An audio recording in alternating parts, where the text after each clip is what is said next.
This air conditioner is not blowing cold air. We're gonna force it to blow cold air. Here we can see the compressor's not turning on at all. We'll unplug it.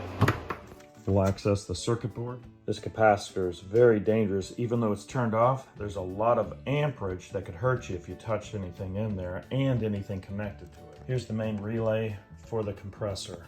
I'm going to use a jumper cable to bypass this relay. Pull the connectors back just a little bit on both sides. Put the alligator clip on one side. We'll put the other side on the other side of the relay. We'll turn the unit on. Before I turned it on, I removed one side of the alligator clip, and when I turn it on, you'll hear the compressor right away.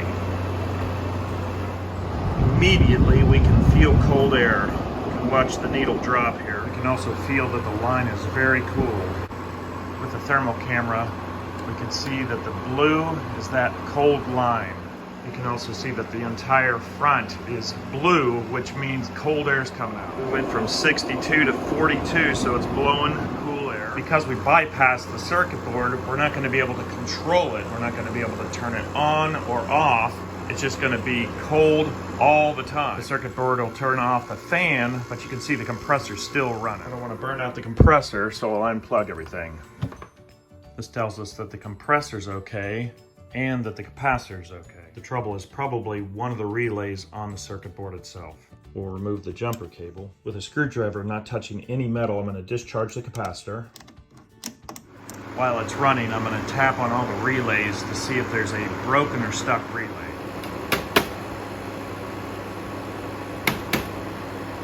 There, the compressor is on now. I can feel cold air coming out now. It's a real common problem for a relay just to seize or to stop working or get stuck. How long will a fix like this work? Sometimes a long time. If you really want to, you could put in a new circuit board. If it's blowing cold air, I just let it roll. We'll turn it off, put it all back together.